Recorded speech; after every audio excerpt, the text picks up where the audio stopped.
ሞገስ ግድ የለም መግባት አለብን።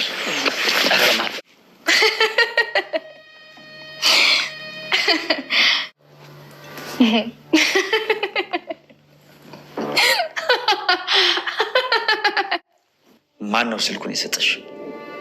ማን ነው የደወለልሽ?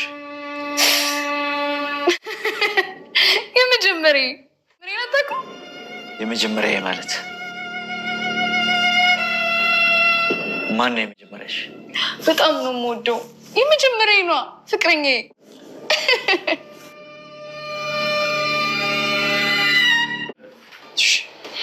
እናያታለን፣ ግን ምንም አይነት አደጋ በማይፈጥር መልኩ።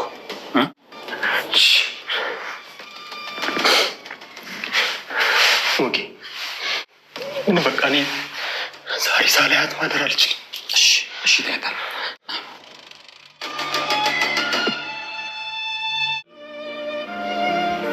ድምፄን ስትሰማ እኮ ስልኩን ዘጋችብኝ። ቆይ ግን እንዴት ሞጌ? ምንም እየገባኝ አይደለም መድብል። ስልኩ እጅ ላይ ነው ያለው። ደውልላት።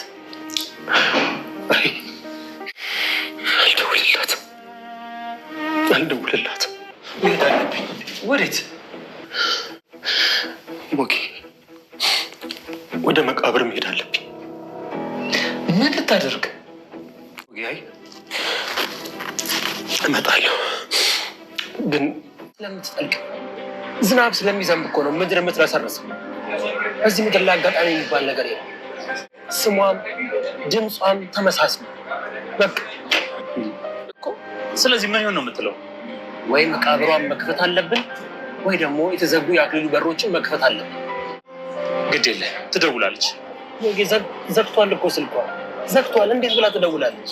እሷ አራት ማን እንደሆን ካገኘሃለሁ። ጥፍሯን አንድ በአንድ እየነቀልኩኝ ስጠይቃት ያኔ ሳትወድ በግድ ትናገራለች።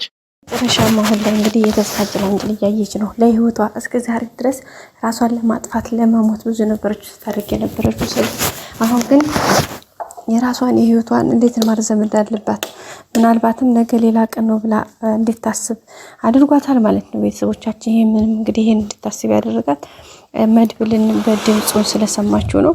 እንግዲህ በባለፈው እንዳያችሁ ሲደውልላት ስልክ አንስታ የሰማችሁ ስም የመድብልን ነበርና በዛ አማካኝነት እንግዲህ በቃ ያን ነገር በቃ ለመቋቋም እስከሚያቅታት ድረስ ነበር፣ ለማመን እስከሚያቅታት ድረስ ነበር ያንን ድምጽ የሰማችሁና ሰው በዛ አማካኝነት እንግዲህ እያደረገች ያለችው ነገር በጣም የሚገርምና የሚደንቅ ነው። ውድ ቤተሰቦቻችን እና አሁን ላይ በቃ ተስፋ አድርጋለች። በቃ ተስፋዋ ለምልሟል።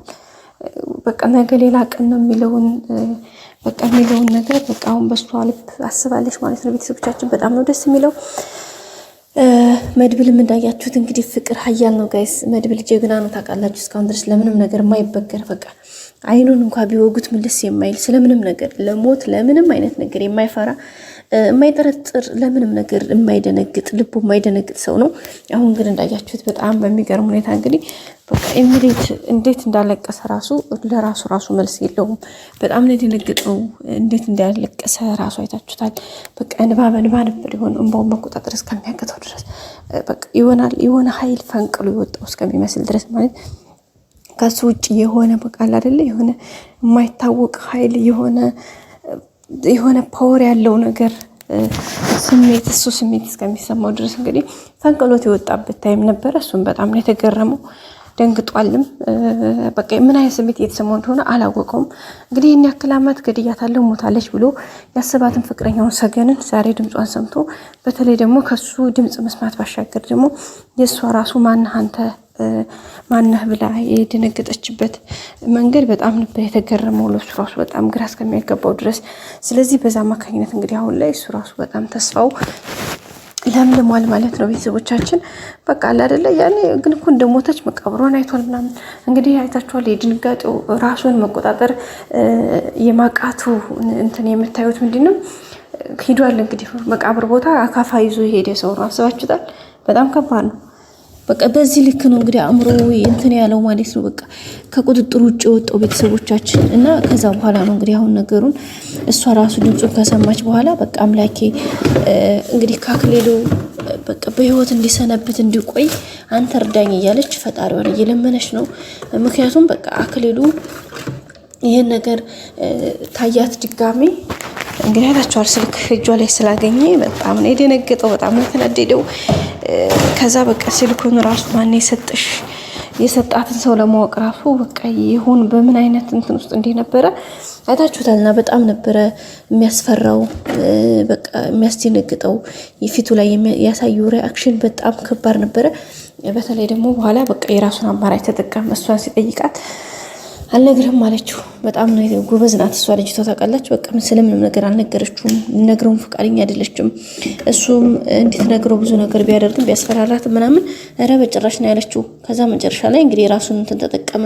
እንድትጠቀመው ያው ራሷን ለመርሳት ብዙ ጊዜ እንደ አልኮት ምናምን ነገር ስለምትፈልግ ከዛ በኋላ እንግዲህ አንድ ጠርሙስ አረቂውን አውጥቶ ሰጣት ማለት ነው። እሷም ደግሞ ያው ታውቃላችሁ ስሜቷም ስላለ ያው እንዲያጠቃላይ ያን ነገር ሲሰጣት ተጠቀመችው። ከተጠቀመችው በኋላ እንግዲህ በቃ ራሷን ረሳች ማለት ነው። ሁሌም እንደዛ ነው እንትን የምትለው። ያን ነገር እሷ ትፈልገዋለች። ለምን ራሷን መደበቅ፣ ራሷን መሸሸግ በዛ ውስጥ ራሷን እንትን ማለት ስለምትፈልግ፣ ስለዚህ እንግዲህ ያን ነገር ሲሰጣት ተጠቀመችው፣ ጠጣችው። ከዛ ከጠጣችው በኋላ እንግዲህ የተፈጠረውን ነገር አይታችኋል ማለት ነው። በቃ በሳቅ በፈገግታ ሆና በቃ ፍንሽ ብላ በደስታ ነው የነገረችው። ማነው ስልኩን ያመጣልሽ? ማነው ሊረዳሽ ያገዘሽ? ማን የደወለልሽ? ማን ነው ይሄን ነገር ያደረገው? ማን የደፈረኝ እኮ ማን ነው ይሄን ነገር ንገሪኝ በማለት ነበር ሲላት የነበረው። እሷም እንግዲህ በቃ የመጀመሪያ በሳቅ በፈገግታ በደስታ እንግዲህ ፍንክትክ ብላ ነው በቃ ፊቷ ላይ ራሱ ያለው ደስታ የምታሳየው ሪአክሽን ራሱ አይታችኋል። በቃ ከቃል በላይ ነው የሆነ በቃ የሚጋባ አይነት ደስታ ነበር ፊቷ ላይ ሲታይ የነበረውና በዛ ልክ ነው እንግዲህ የነገረችው። እሱም ግን በጣም ነው የደነገጠው።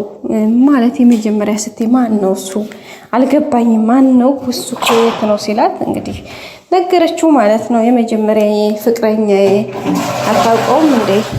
ረሳኸው እንዴ? ገለሃታል ብለህ ያነገርከው ሞታለች ብለህ ቀብሯን ያሳየኸው ፍቅረኛ ያኗ የመጀመሪያ ብላ ስትነግረው እንግዲህ አክሊሉ ሙሉ በሙሉ ፊቱ ላይ በቃ የሀዘን እንትን ነው ውርስ ያደረገው ባንዴ።